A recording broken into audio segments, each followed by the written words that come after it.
যারা আল্লাহর দ্বীন মেনে চলার পরেও বিপদগ্রস্ত থাকে, কষ্টে থাকে, দুঃখে থাকে, তাদের সান্ত্বনা কোথায়? সে বুঝতে পারে না যে আল্লাহ সুবহানাহু ওয়া তাআলা আমাকে কোন পাপের শাস্তি দিচ্ছেন, না আল্লাহ সুবহানাহু ওয়া তাআলা আমাকে পরীক্ষা করছেন। এই যে বিপদ আপদ, সমস্যা, প্রবলেম, এটির সাথে একজন মুমিনের আচরণ কি হওয়া উচিত? এই বিপদ আপদ বিষয়ে আল্লাহ সুবহানাহু ওয়া তাআলা পবিত্র কোরআন মাজিদে বলেছেন যে তিনি প্রত্যেক মুমিনকে লানাবলুয়ান্নাকুম বিশাইইম মিনাল খাউফি ওয়াল জুই, পরীক্ষা করে থাকেন ভীতি দিয়ে, ক্ষুধা দিয়ে, ওয়ানাকসিম মিনাল আমওয়াল, টাকা পয়সার ক্ষতি দিয়ে, ওয়াল আনফুস, মৃত্যু দিয়ে, ওয়াসসামারাত, ফল ফলাদি ফসলাদি ধ্বংস হয়ে যাওয়ার মাধ্যমে, ওয়াবাশশিরিস সাবিরিন, আর তোমরা ধৈর্যশীলদেরকে সুসংবাদ দাও। ইন্নাল্লাহা মাআস সাবিরিন, নিশ্চয় আল্লাহ সুবহানাহু ওয়া তাআলা ধৈর্যশীলদের সাথে আছেন। ধৈর্য, সবর কাকে বলে? গ্রামে গাইবান্ধা, রংপুরে মুরগিকে টোপা দিয়ে যে ঘিরে রাখা হয়, এই টোপা দিয়ে ঘিরে রাখাকে আরবিতে বলা হয় সবর। সাধারণত কোনো মুরগি যখন অপবিত্র জিনিস খায়, মানুষের পেশাব পায়খানা ভক্ষণ করে, তখন ওই মুরগির পবিত্রতা, খাওয়ার পবিত্রতা তৈরি করার জন্য 3 দিন টোপা দিয়ে বেঁধে রেখে সেখানে ভালো খাবার দিতে হয়। সেই ভালো খাবার খেতে খেতে মুরগির শরীর পবিত্র হলে আবার সেটিকে জবাই করে হালাল খাদ্য হিসেবে খাওয়া যাবে।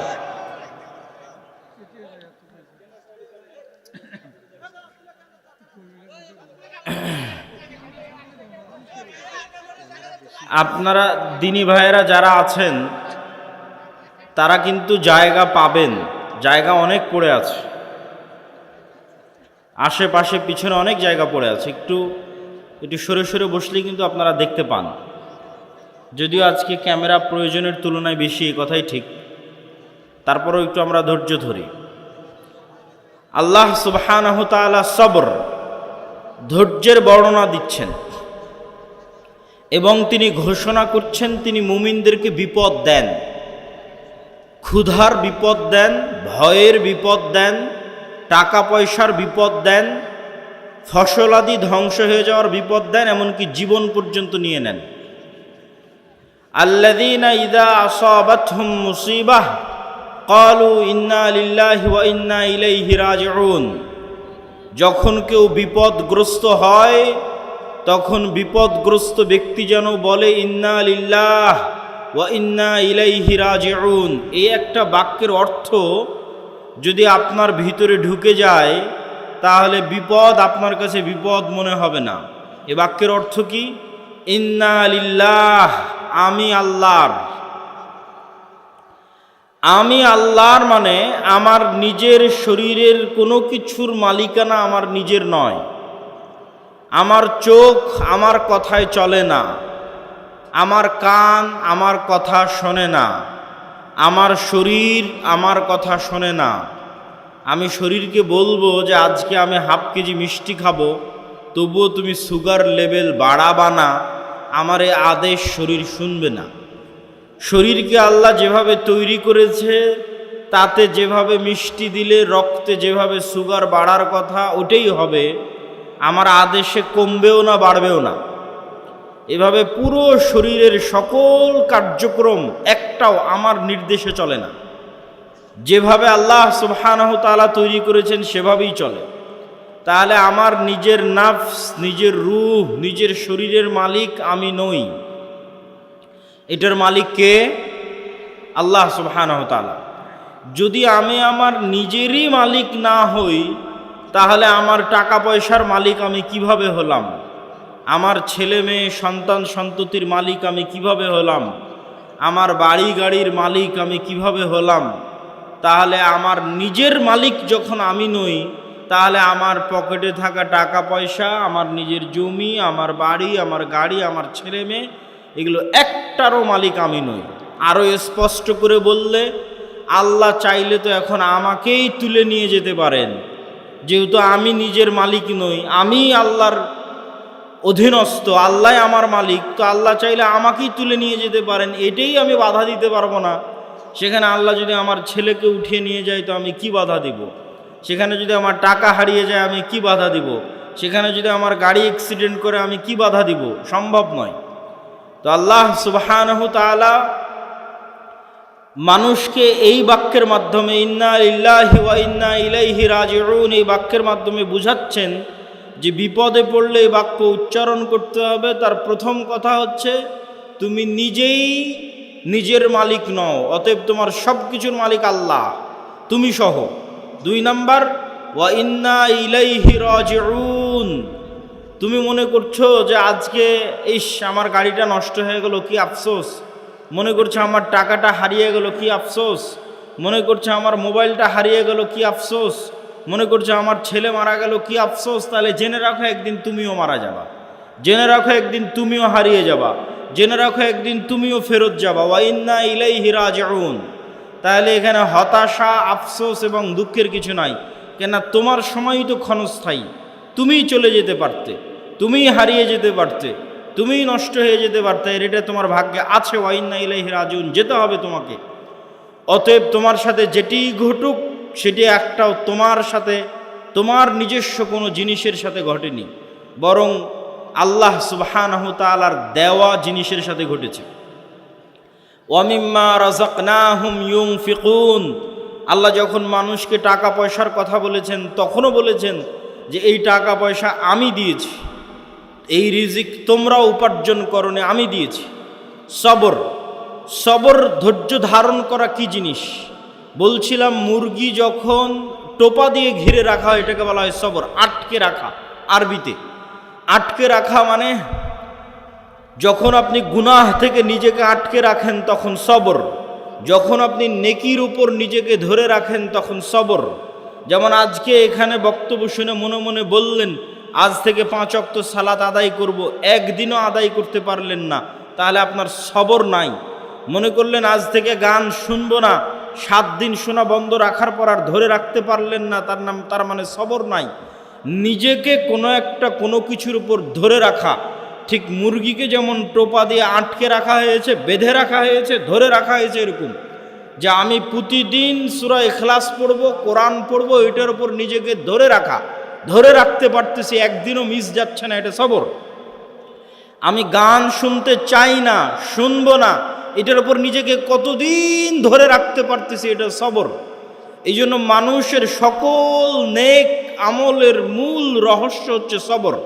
এই জন্য আল্লাহ সুবহানাহু তাআলা পবিত্র কোরআন মাজিদে বারবার সবরের দার্স এবং সবরের উদাহরণ এবং বিপদ আপদের কথা উল্লেখ করেছেন। ওয়াতাওয়াসাউ বিল হাক্কি ওয়াতাওয়াসাউ বিস সবর, তোমরা পরস্পরকে সত্যের দিকে দাওয়াত দাও, পরস্পরকে ধৈর্যের দিকে দাওয়াত দাও। প্রশ্ন হচ্ছে, যখন আল্লাহওয়ালা মানুষ, দিনদার মানুষ, পরহেজগার মানুষ দেখে যে একটা ইহুদি, একটা খ্রিস্টান, একটা ফাসেক, একটা জালেম, তার কি সুখের জীবন, অন্যায়ভাবে টাকা পয়সা উপার্জন করে এসি, ফ্রিজ, বাসা বাড়ি, বিল্ডিং, জমি জায়গা ক্রয় করে একাকার, আর আমি 5 ওয়াক্ত সালাত আদায় করে, তাহাজ্জুদের সালাত আদায় করে আমি বিপদে, হয় অসুখ বিসুখে বিপদে, না হয় জিনিসপাতি নিয়ে বিপদে, না হয় অন্য কোনো কিছু নিয়ে বিপদে। আর রহস্য কি? রাসূলুল্লাহ সাল্লাল্লাহু আলাইহি ওয়াসাল্লাম বলেন, আল্লাহ সুবহানাহু তাআলা যাকে সবচেয়ে বেশি ভালোবাসেন তাদেরকে সবচেয়ে বেশি পরীক্ষায় ফেলেন, আর আল্লাহ সুবহানাহু তাআলা সবচেয়ে বেশি ভালোবাসেন নবীদেরকে, এই জন্য নবীদের পরীক্ষা সবচেয়ে বেশি। 2 জন নবীর সাথে যদি আপনি আপনাকে মিলান, তাহলে আপনার কোনো বিপদ, পৃথিবীর কোনো বিপদ আর আপনার কাছে বিপদ মনে হবে না যদি শুধু 2 জন নবীর সাথে আপনি আপনাকে মিলান। তার একজন নবী ইউসুফ আলাইহিস সালাতু ওয়াস সালাম, আরেকজন নবী মুহাম্মদ সাল্লাল্লাহু আলাইহি ওয়াসাল্লাম। ইউসুফ আলাইহিসসালাতু ওয়াসসালাম নিজে নবী, তার পিতা ইয়াকুব আলাইহিসসালাতু ওয়াসসালাম নবী, তার দাদা ইসহাক আলাইহিসসালাতু ওয়াসসালাম নবী, তার পরদাদা ইব্রাহিম আলাইহিসসালাতু ওয়াসসালাম নবী। তাহলে এতগুলো নবীর সন্তান হওয়ার পরেও, এত তাকওয়াবান পরহেজগার হওয়ার পরেও তিনি ভাইদের ষড়যন্ত্রে কুয়ায় নিক্ষিপ্ত হচ্ছেন অসহায় অবস্থায়। কি অপরাধ, কোন পাপের শাস্তি যে ইউসুফকে কুয়ায় নিক্ষিপ্ত হতে হবে? কুয়া থেকে উদ্ধার হয়ে বাজারে বিক্রি হয়ে যাচ্ছেন, কি অপরাধ, কোন পাপের শাস্তি যে ইউসুফকে আজ বাজারে বিক্রি হতে হবে? নবীর সন্তান হওয়ার পরেও শুধু কি বাজারে বিক্রি, মানুষের বাড়িতে কৃতদাস হিসেবে, কাজের লোক হিসেবে কাজ করে খাচ্ছেন। অথচ নবী, তার পিতা নবী জীবিত আছে, তার পিতা তার জন্য দোয়া করতেছে। কোন পাপের অপরাধ, কোন পাপের শাস্তিতে ইউসুফ আলাইহিসসালাতু ওয়াসসালাম মানুষের বাড়িতে কাজ করে খাচ্ছেন? ইউসুফ আলাইহিসসালাতু ওয়াসসালাম মানুষের বাড়িতে কাজ করছেন, ঠিক আছে, তারপরে মিথ্যা অপবাদ তার উপর আরোপিত হলো। মিথ্যা অপবাদ আরোপিত হওয়ার পর জেলখানায় গেলেন। জেলখানায় বিনা অপরাধে বিনা বিচারে জেল খাটলেন 7 বছর। এরকম কোনো একটা মানুষের জীবনে এই ঘটনাগুলো একত্রিত হওয়া, যে আপনি নিজেকে নিজের সাথে তুলনা করে দেখেন যে আপনার ভাইয়েরা আপনার বিরুদ্ধে ষড়যন্ত্র করে ছোটোবেলাতে আপনাকে হত্যা করতে চেয়েছে, এরকম আপনার সাথে হয়েছে কিনা? 2 নম্বর, আপনি মানুষের বাড়িতে কৃতদাস হিসেবে কাজ করেছেন কিনা, আপনি মানুষের বাড়ির কাজের লোক কিনা? 3 নম্বর, আপনার উপর মিথ্যা অপবাদ দেওয়া হয়েছে কিনা? 4 নম্বর, আপনি বিনা অপরাধে বিনা বিচারে 7 বছরের বেশি জেল খেটেছেন কিনা? একসাথে এতগুলো ঘটনা আপনার জীবনে ঘটেছে কিনা? নবী নাম্বার 2 মুহাম্মদ সাল্লাল্লাহু আলাইহি ওয়াসাল্লাম। মুহাম্মদ সাল্লাল্লাহু আলাইহি ওয়াসাল্লাম দাওয়াতি জীবনে কি বাধা বিপত্তির সম্মুখীন হয়েছে সেটা তো আমরা বহু শুনেছি, কিন্তু ব্যক্তিগত জীবনে তিনি এতিম অবস্থায় পৃথিবীতে এসেছেন এবং অল্প কিছুদিন পরেই তার মাও দুনিয়া থেকে বিদায় নিয়েছে। এমন কেউ যার সাথে রাসূল সাল্লাল্লাহু আলাইহি ওয়াসাল্লামের জীবনে যা ঘটেছে তা হুবহু ঘটবে বা তার কাছাকাছি ঘটবে এরকম মানুষ পৃথিবীতে খুঁজে পাওয়া কঠিন। সেটা কি এক, যে আপনার পিতা ছোটোবেলায় মারা গেছে, আপনার মাও ছোটোবেলায় মারা গেছে, আপনি পিতা মাতার আদর স্নেহ ছাড়াই বড় হয়েছেন, সবগুলো আপনার জীবনে মিলে কিনা দেখেন। কারো কারো জীবনে মিলতে পারে একটা, যে হ্যাঁ বাপ মারা গেছে কিন্তু মা বেঁচে ছিল। কারো জীবনে মিলতে পারে মা মরে গেছে বাপ বেঁচে ছিল। খুব কম মানুষের জীবনে মিলবে যে না আমার মাও ছোটোবেলায় মরে গেছে বাপও মরে গেছে, খুব কম। তাও যদি মিলে তাহলে ঠিক আছে। আপনি তারপরে দাদা মারা গেল, তারপরে হচ্ছে আপনি যেই স্ত্রীকে বিবাহ করেছেন, যেই স্ত্রী আপনার সবচেয়ে আদরের, সবচেয়ে বিশ্বস্ত, সবচেয়ে কাছের, সেই স্ত্রী আপনার জীবদ্দশায় মারা গেল। শুধু কি স্ত্রী, আল্লাহ সুবহানাহু ওয়া তাআলা আপনাকে যতগুলো সন্তান দিয়েছিলেন প্রত্যেক সন্তানকে আপনি নিজে হাতে কবরে ঢুকিয়ে আসতেছেন।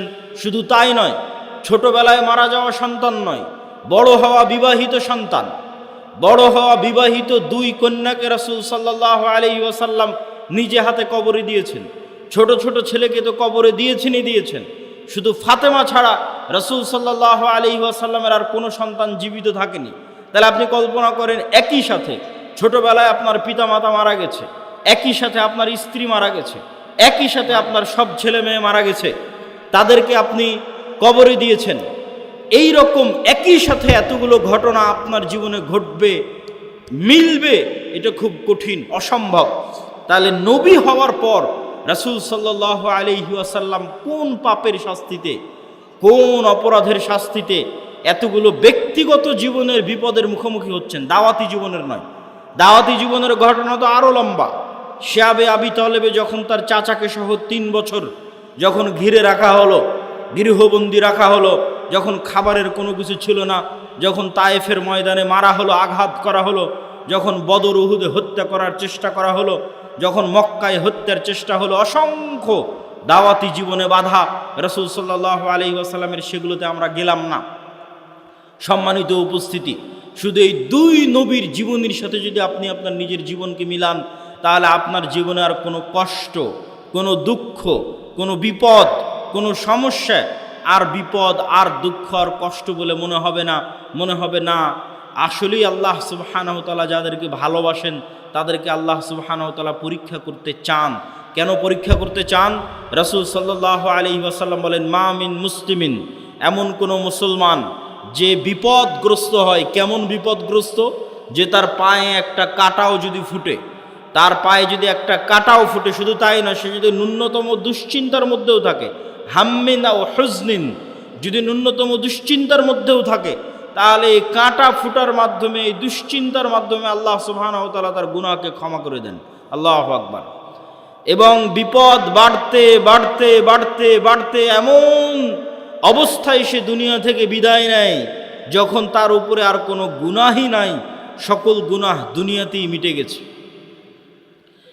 তো বিপদ মানুষের জীবনে আসতেই পারে, মুসিবাহ মানুষের জীবনে আসতেই পারে, সমস্যা মানুষের জীবনে আসতেই পারে, কিন্তু ধৈর্য ধারণ করা হচ্ছে একজন মুমিনের পরিচয়। শুধু ধৈর্য নয়, ধৈর্যেরও উপরের একটা স্তর আছে, তার নাম রেজা, সন্তুষ্টি। এই সন্তুষ্টির স্তরে খুব মজবুত ঈমান ছাড়া মানুষের পক্ষে পৌঁছা সম্ভব নয়। ধৈর্যের স্তরে মানুষ পৌঁছতে পারে, কিন্তু রেজা, সন্তুষ্টির স্তরে মানুষের পক্ষে পৌঁছা কঠিন। সন্তুষ্টি কি?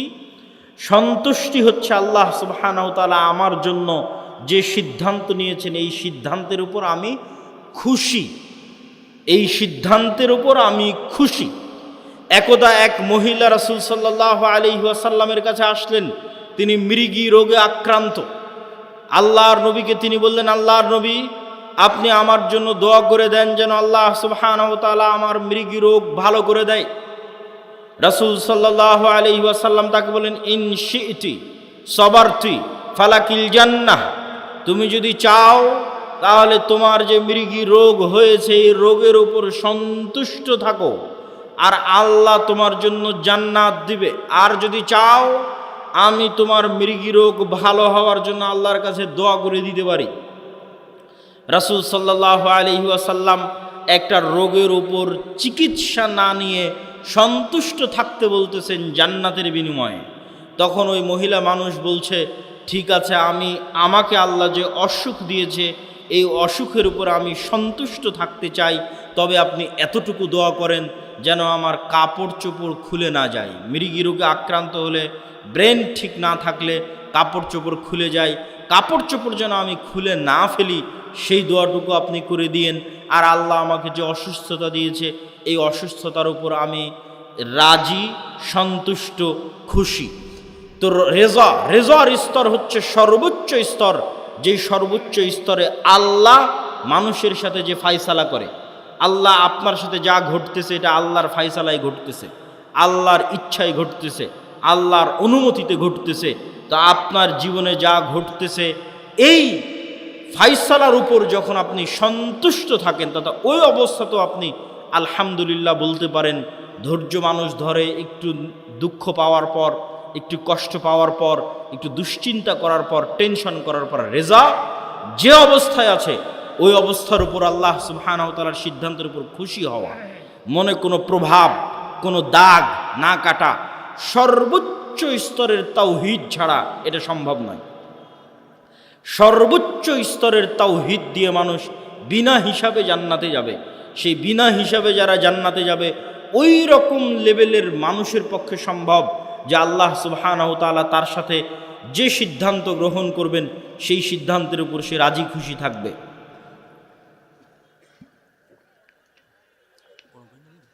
লাগবে না। তো আমরা আলোচনার শুরুতেই, যদিও আজকে আমার আলোচনার মূল বক্তব্যের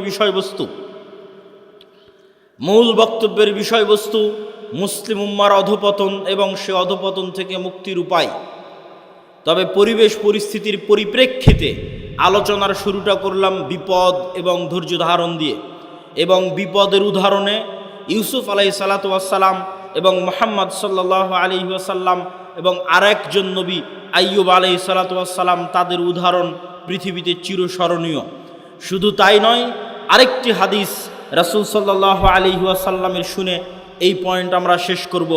রাসূল সাল্লাল্লাহু আলাইহি ওয়াসাল্লাম বলছেন, আল্লাহ সুবহানাহু ওয়া তাআলা যাকে ভালোবাসেন তাকে দুনিয়া দেন, বিষয়টা এমন নয়, তথা দুনিয়া দেওয়া ভালোবাসার প্রমাণ নয়, বরং আল্লাহ সুবহানাহু ওয়া তাআলা যাকে ভালোবাসেন তাকে তার আনুগত্য করার তৌফিক দেন।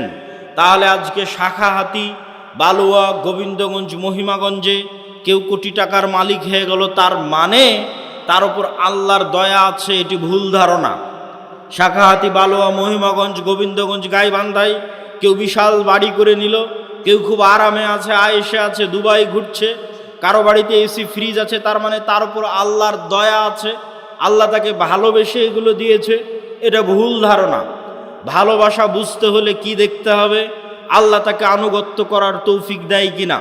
সকালে যখন ফজরের আজান দিবে তখন জানালা খুলে দেখবেন যে একদল মানুষ, অল্প সংখ্যক মানুষ গুটি গুটি পায়ে মসজিদের দিকে এগিয়ে যাচ্ছে। ওই যে ফজরের সালাত যাকে আল্লাহ জামাতে পড়ার তৌফিক দিয়েছে, ওই মানুষকে আল্লাহ ভালোবাসে, বলেন আল্লাহু আকবার। আর আল্লাহ সুবহানাহু ওয়া তাআলা আপনাকে ভালোবাসেন কিনা, আপনাকে যে শাস্তি দিচ্ছেন, এটা আপনি কি দিয়ে বুঝবেন? দেখবেন আপনি গুনাহে লিপ্ত আছেন, এটাই শাস্তি। এর চেয়ে বড় শাস্তি পৃথিবীতে আর হয় না। আল্লাহ আপনাকে হারাম কাজে লিপ্ত রেখেছে, এটাই শাস্তি। আল্লাহ আপনাকে গুনাহে লিপ্ত রেখেছে, এটাই শাস্তি। পৃথিবীর নিকৃষ্ট থেকে নিকৃষ্ট কাজ আপনার হাত দিয়ে হচ্ছে, এটাই শাস্তি। আপনি আল্লাহর রহমতের দরজা থেকে বিতাড়িত, আল্লাহর রহমতের দুয়ার থেকে বিতাড়িত, এটাই শাস্তি। অতএব দুনিয়া পাওয়ার উপর নির্ভর করে না যে মানুষকে আল্লাহ সুবহানাহু ওয়া তাআলা ভালোবাসেন কিনা, বরং দুনিয়াতে আল্লাহ তাকে আল্লাহর আনুগত্যের তৌফিক দিচ্ছে কিনা, এইটা দিয়ে সে বুঝতে পারবে যে হ্যাঁ, আল্লাহ আমাকে 5 ওয়াক্ত নামাজ পড়ার সুযোগ দিচ্ছে, তার মানে আল্লাহর দয়া আমার উপর আছে। আর 5 ওয়াক্ত নামাজ এত চেষ্টা করি তাও পড়তে পারি না, তাহলে আল্লাহর দয়া আসলে নাই। এত চেষ্টা করি কোরআন পড়তে পারি না, তাহলে আল্লাহর দয়া আমার সাথে নাই। কোনো একটা সমস্যা আছে যে কারণে আমি আল্লাহর দয়া পাচ্ছি না। আল্লাহর দয়া পাওয়ার আলামতই হচ্ছে আমি 5 ওয়াক্ত সালাত আদায় করতে পারছি, আমি কোরআন তেলাওয়াত করতে পারছি, এটাই আল্লাহর দয়া পাওয়ার আলামত।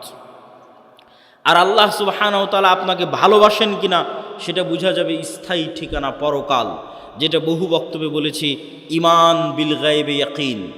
দুনিয়ার সকল কিছুর বিনিময়ে মানুষ পরকালের মাঠে বাঁচতে চাইবে যে আল্লাহ সুবহানাহু ওয়া তাআলা তাকে পরকালে মুক্তি দিক, কিন্তু তারপরেও পরকালে তার জন্য মুক্তি কঠিন হয়ে দাঁড়াবে দুনিয়ার সকল সম্পদের বিনিময়ে হলেও।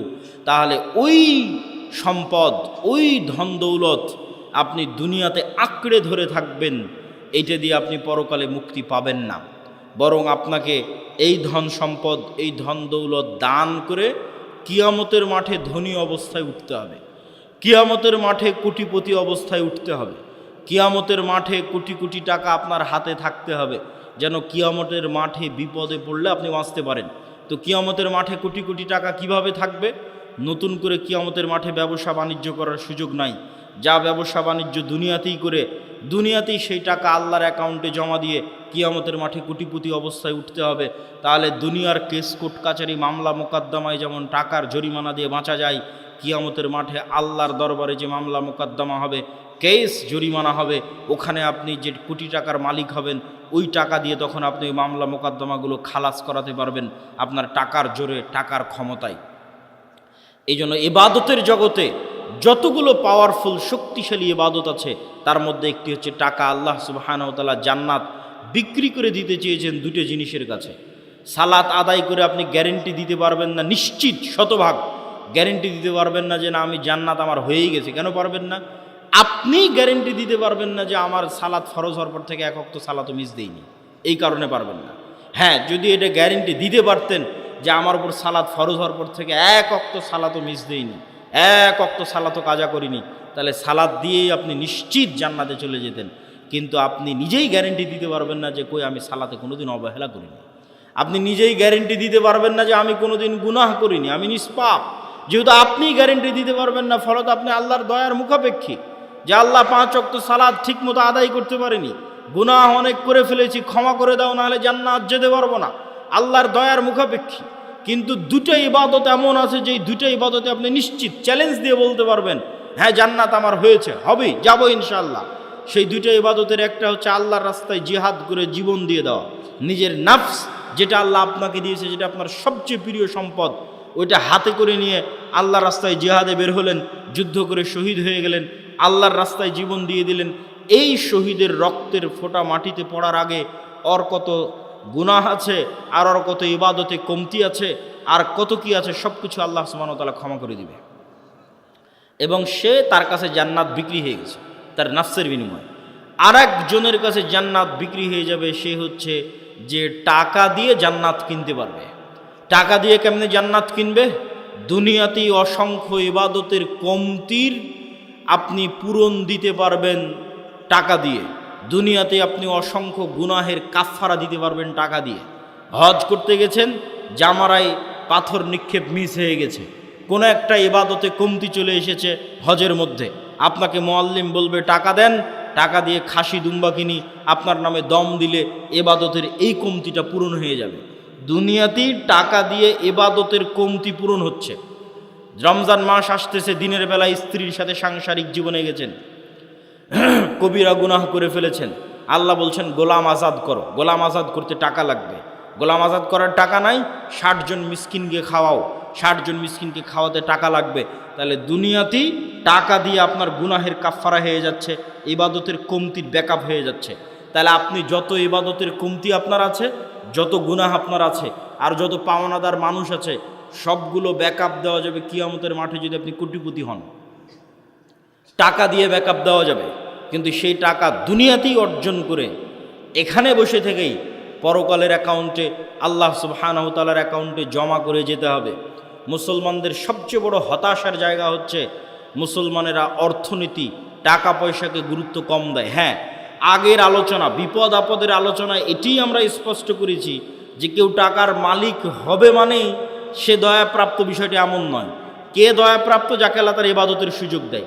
তাহলে দুটোই যদি মিলে যায়, তাহলে ওর চেয়ে বড় দয়াপ্রাপ্ত আর কে? এটাই রাসূল সাল্লাল্লাহু আলাইহি ওয়াসাল্লাম বলেছেন যে 2 শ্রেণীর মানুষের সাথে তোমরা ঈর্ষা করতে পারবা, যেই 2 শ্রেণীর এক শ্রেণী হচ্ছে এত ব্যতিক্রম যে সাধারণত এই দুটো একসাথে মিলে না, একত্রিত হয় না। সেটা কি? যাকে আল্লাহ টাকারও মালিক করেছে, কোটি কোটি টাকার মালিক করেছে। খুব ব্যতিক্রম যে কোটি কোটি টাকার মালিক দুবাই গিয়ে মদের বারে, জুয়ার বারে আড্ডা না দিয়ে, নারী মদ জুয়া নিয়ে ফুর্তি না করে ওর কোটি কোটি টাকা আল্লাহর রাস্তায় দান করবে। এই দুইটা মিলে যাওয়া, হবে কোটি কোটি টাকার মালিক, আবার সেই কোটি কোটি টাকা ব্যয় করবে আল্লাহর রাস্তায়, এই তৌফিক পাওয়া সালামের মতো। সম্মানিত উপস্থিতি, টাকা পয়সার গুরুত্ব যেমন দুনিয়াতে আছে, টাকা পয়সার গুরুত্ব তেমন পরকালে আছে। গোলামি থেকে মুক্তির জন্য অর্থনৈতিক মুক্তি ছাড়া অন্য রাস্তা পাওয়া খুব কঠিন। অর্থনৈতিক মুক্তি লাগবেই। এটা আমি আপনি যতটুকু ভালো বুঝি, আমার এবং আপনার চেয়ে মুহাম্মদ সাল্লাল্লাহু আলাইহি ওয়াসাল্লাম ভালো বুঝতেন।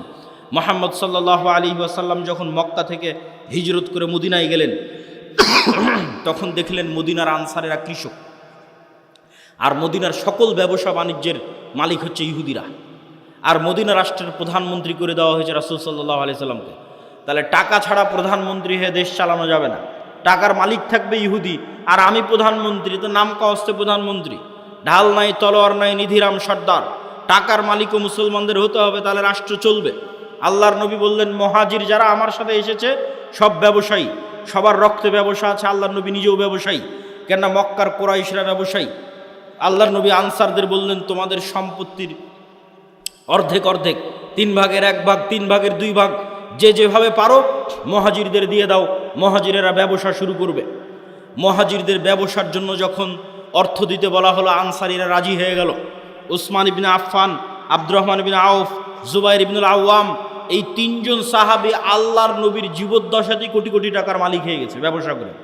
মদিনায় গিয়ে রাসূল সাল্লাল্লাহু আলাইহি সাল্লামের জীবদ্দশাতেই আল্লাহর নবী যেখানে মসজিদে নববী করেছেন, ওখানে বীর রুমা নামে একটা কুয়া ছিল, যে কুয়াতে মুসলমানদেরকে উজু করতে হতো। ওই কুয়ার মালিক ছিল ইহুদি। রাসূল সাল্লাল্লাহু আলাইহি সাল্লাম বললেন, কে এই কুয়া কিনে দিবে জান্নাতে একটি ঝর্ণার বিনিময়ে? ওসমান ইবনে আফফান বললেন, আল্লাহর নবী আমি জান্নাতে একটা ঝর্ণার বিনিময়ে এই কুয়া আপনাকে কিনে দিচ্ছি। তিনি সেই কুয়া কিনে দিলেন। রাসূল সাল্লাল্লাহু আলাইহি ওয়াসাল্লামের আত্মমর্যাদা রক্ষা হলো। না হলে ইহুদির কাছে গিয়ে অনুরোধ করতে হতো, ভাই তুমি এই কুয়ার মালিক, মুসলমানরা উজু করবে, একটু উজু করতে দাও। এটাই গোলামি। আপনি রাসূল সাল্লাল্লাহু আলাইহি সাল্লামের বদরের যুদ্ধ দেখেন, বদরের যুদ্ধ দেখলে মনে হবে এটি একটি ধর্মীয় যুদ্ধ। অবশ্যই ধর্মীয় যুদ্ধ, কিন্তু এখানে অর্থনৈতিক একটা বড় কারণ আছে। এইদিকে যদি কিবলা হয় তাহলে এইটা ধরতে হবে মক্কা, এইটা ধরতে হবে মদিনা, ওইটা ধরতে হবে সিরিয়া। এই সমুদ্রের পাশ দিয়ে ব্যবসায়িক বিজনেস রুট, আল্লাহর নবী যখন মদিনায় গেছে, মদিনায় গিয়ে ব্যবসায়িক রুট বন্ধ করে দিয়েছে, আবু সুফিয়ান আটকা পড়ে গেছে, মক্কায় ফিরে আসতে পারে না, তখন দূত মারফত আবু জাহালকে বলে পাঠিয়েছে যে মোহাম্মদ সাল্লাল্লাহু আলাইহি ওয়াসাল্লামের সাহাবীরা বিজনেস রুট বন্ধ করে দিয়েছে, তাড়াতাড়ি এসে আমাদের উদ্ধার করো। তখন আবু জাহাল মক্কা থেকে 1000 সেনাবাহিনী নিয়ে রওনা দিয়ে বদরে গিয়ে যুদ্ধ করেছে। বদর মদিনা থেকে 300 কিলোমিটার দূরে সমুদ্রের দিকে, যে সমুদ্র হচ্ছে ব্যবসায়িক রাস্তা। তাহলে ব্যবসায়িক রাস্তা পরিষ্কার করতে আবু জাহাল আবু সুফিয়ানকে যুদ্ধ করতে হয়েছে, কেননা তারা আতঙ্কিত হয়ে গেছিল। আজকে মোহাম্মদ সাল্লাল্লাহু আলাইহি ওয়াসাল্লামের মদিনায় যাওয়া 1 সপ্তাহ হয়নি, 10 দিন হয়নি, তাতে আমাদের ব্যবসায়িক রাস্তা বন্ধ। যদি মদিনা আরও শক্তিশালী হয়, আমরা মক্কার মানুষ কি করে খাবো? সিরিয়াতে তো আমাদের ব্যবসার রাস্তা বন্ধ হয়ে যাবে। তাহলে বদরের যুদ্ধ দেখতে মনে হলেও ধর্মীয় যুদ্ধ, তার পিছনে অর্থনৈতিক বড় একটা কারণ আছে। রাসূল সাল্লাল্লাহু আলাইহি ওয়াসাল্লাম খুব ভালোভাবে জানতেন টাকার প্রয়োজন আছে। অর্থনৈতিক মুক্তির মাধ্যমে গোলামি থেকে মুক্তি হয়, আর আমাদেরকে গোলাম বানিয়ে রাখার জন্যই সুদি যে প্রথা, এই সুদি প্রথা হচ্ছে আমাদেরকে গোলাম বানিয়ে রাখার একটা অন্যতম মাধ্যম, একটা অন্যতম উপায়। সম্মানিত উপস্থিতি,